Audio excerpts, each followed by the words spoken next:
Hello everyone, Bharat का भूगोल में फिर से आपका स्वागत है। आज का टॉपिक जहां तक हमने कल आपको कवर कराया था उसके बाद का टॉपिक मैं आपको आज बताने वाला हूं। इस वीडियो के लास्ट तक आप बने रहिए ताकि आपको अच्छे से प्रॉपर वे में समझ में आए।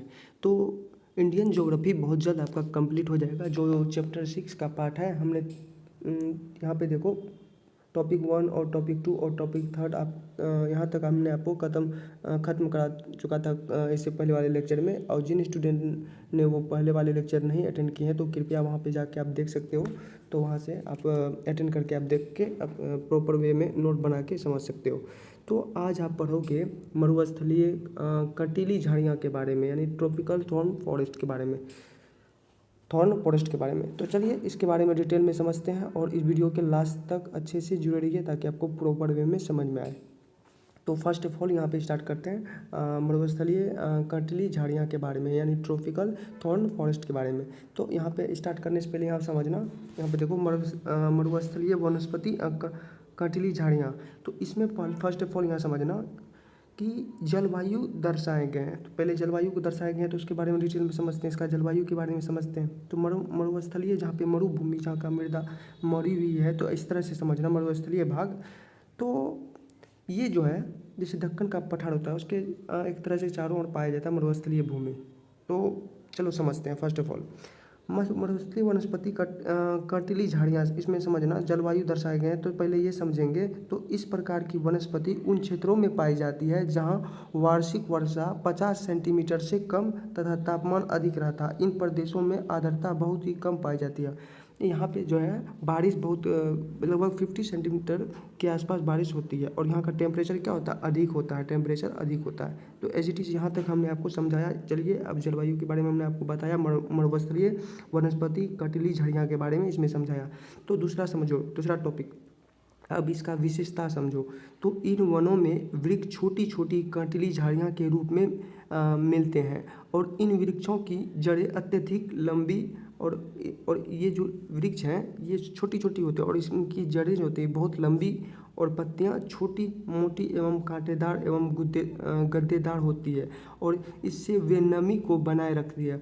होता क्या है कि हर पेड़ पौधा जीव जंतु जितने भी होते हैं तो वो अपने आप को नेचर के अनुसार एडजस्ट कर पाते हैं। तो अब देखिए मरुस्थलीय भूमि है तो उसको इस तरह होना पड़ा इस कारण ताकि वो वहाँ पे एडजस्ट कर पाए। तो इस कारण से वो वहाँ पे एडजस्ट कर पाया। तो इसी कारण वहाँ पे अगर इसका विशेषता देखो तो इन वनों का जो वनों में वृक्ष जो होता है छोटी छोटी होता है जिसमें कंटीली झाड़ियाँ के रूप में मिलते हैं और इन वृक्षों की जड़ें अत्यधिक लंबी और पत्तियाँ छोटी और मोटी और गद्देदार होती है। तो और इसी के सहायता से वो नमी बरकरार रख पाती है। चलिए ये हमने विशेषता बता दिया इनका। अब देखो मुख्य वृक्ष या वनस्पति के बारे में समझते हैं। इन वनों में बबूल और खेजरा, देखो यहाँ पे इन वनों में जो मुख्य वृक्ष है बबूल, खैर और खेजरा और नागफनी, खजूर हो गया और यहाँ पे कैक्टस हो गया एवं अन्य कंटीली झाड़ियाँ पाई जाती है। तो आई होप यहाँ तक आपको समझ में आ चुका है। तो अब इसका वितरण देखो, वितरण कहाँ कहाँ होता है इसका। इस प्रकार के वन पश्चिमी राजस्थान और उत्तरी राजस्थान, पश्चिमी घाट पर्वत का वृष्ट छाया प्रदेश, पंजाब जैसे हरियाणा, मध्य प्रदेश के इंदौर से आंध्र प्रदेश के कुर्नूल तक के पठार के मध्य भाग में आप ऐसे कर सकें अर्धचंद्राकार पेड़ में मिलते हैं। ये सब कहाँ अर्धचंद्राकार पेड़ में मिलते हैं। चलिए यहाँ तक हमने आपको समझाया। आई होप यहाँ तक आपको समझ में आ चुका है। तो अब देखिए इसका आगे का टॉपिक। अब जो इसका दूसरा टॉपिक है वो समझने से पहले आप समझना, हमने आपको अब यहाँ पे देखो चौथा जो अटेम्प्ट था वो हमने करवा चुका है आपको मरुस्थलीय कंटीली झाड़ियाँ के बारे में। वो अब देखिए उपोष्ण पहाड़ी वन, यानी कि माउंटेन सब ट्रॉपिकल मॉइस्ट फॉरेस्ट, इसके बारे में समझेंगे। तो चलिए इसके बारे में देख लेते हैं। तो चलो स्टार्ट करते हैं। फर्स्ट ऑफ ऑल यहाँ पे समझना अर्ध उपोष्ण पहाड़ी वन, इसके बारे में डिटेल में समझते हैं। सबसे पहले जलवायु दर्शाएंगे, क्लाइमेट के बारे में समझते हैं। तो इस प्रकार के वन जो है, इस प्रकार के वन प्रायद्वीपीय भारत में 1070 से 1500 मीटर की ऊंचाई पर पाए जाते हैं और इस प्रकार के जो अर्ध उपोष्ण पहाड़ी वन जो है ये कहाँ पाए जाते हैं, यहाँ पे 1070 से 1500 मीटर की ऊंचाई पर पाए जाते हैं।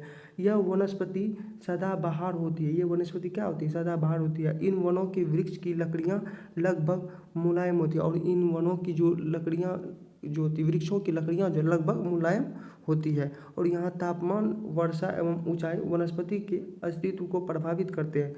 और यहाँ तापमान, वर्षा, और यहाँ पे तापमान हो गया और वर्षा एवं ऊंचाई वनस्पति के अस्तित्व, वनस्पति का जो अस्तित्व है उसको प्रभावित करते हैं। तो चलिए इस यहाँ तक हमने समझाया। अब मुख्य वृक्ष के बारे में समझो और वनस्पति के बारे में।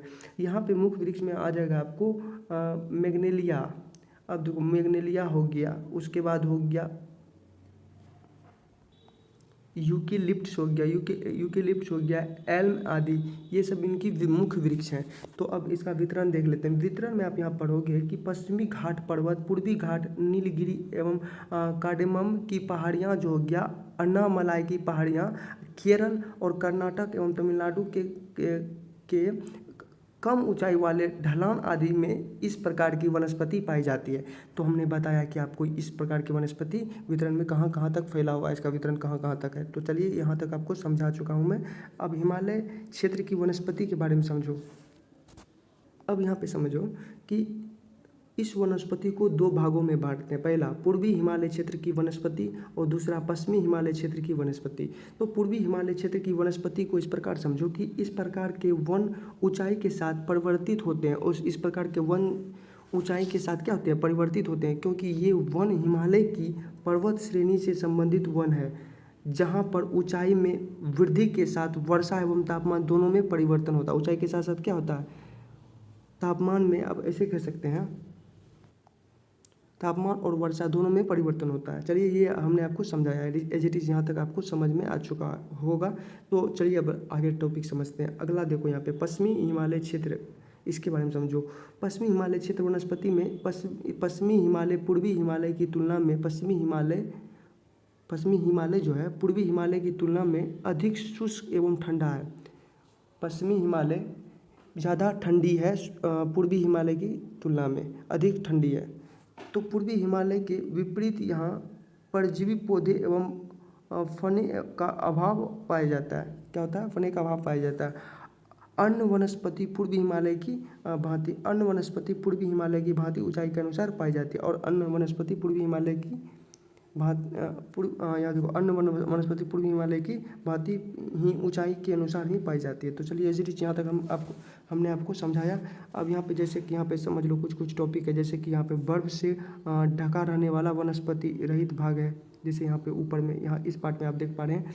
अब यहाँ पे देखो लगभग टुंड्रा वनस्पति यहाँ पे पाया जाएगा, टुंड्रा, और यहाँ पे अल्पाइन वनस्पति, और टुंड्रा वनस्पति का जो लगभग कितना ऊंचाई पे, यहाँ देखो 4876 से, और यहाँ पे इस टाइप से थोड़ा ढलान ऊपर है तो 5100 मीटर। छोटी झाड़ियाँ, घास एवं फूल वाले पौधे वनस्पति बहुत कम है यहाँ पे। तो क्लियर, एज इट इज यहाँ तक हमने आपको समझाया। अल्पाइन वनस्पति 3660 से 4876 मीटर तक होता है, और यहाँ पे सिल्वर फल जुमी पर एवं घास पाए जाते हैं एक तरह से। अब यहाँ पे देखो शीतोष्ण वनस्पति शंकु घाटी वन, यहाँ पे 2740 से 3660 मीटर, यहाँ पे चीड़, स्प्रूस एवं देवदार और पाइन भोजपत्र एवं नुकीली पत्ती वाले वृक्ष पाए जाते हैं। तो एज इट इज यहाँ तक हमने आपको समझाया। अब देखो यहाँ पे शीतोष्ण वनस्पति जैसे 1830 से 2740 मीटर ओक, मेपिल, बर्च, आप मैग्नोलिया, एल्डर और चेस्टर, यहाँ पे देख सकते हो, यहाँ पे चेस्टनट आदि पाए जाते हैं। अब उपोष्ण वनस्पति के बारे में समझो। 900 मीटर से 1830 मीटर तक ओक, चेस्टनट आदि पाए जाते हैं यहाँ पे। और उष्ण कटी, यहाँ पे देखो उष्ण कटी अर्धपर्णपाती वन 900 से 1000 मीटर, जैसे कि साल हो गया, शीशम हो गया, बांस हो गया, सागवान आदि यहाँ पे पाए जाते हैं। एज इट इज हमने आपको ये समझा चुका है। तो आई होप ये आपको समझा चुका हूँ। आप इसको रिवाइज करो अच्छे से, और इसको एक तरह से नोट बना के याद कर लो, या अगर नोट नहीं बनाए हो तो आप इसको व्हाट्सएप ग्रुप में ज्वाइन होकर वहाँ पर आप नोट्स को छपा भी सकते हो। तो चलिए आज का टॉपिक बस इतना ही। अगर आपको अच्छा लगा तो ज़्यादा से ज़्यादा लोगों को शेयर करें और सब्सक्राइब करें और लाइक करें। तो फिर से मिल लूँगा मैं इसके नेक्स्ट वीडियो में। थैंक यू, धन्यवाद, जय हिंद।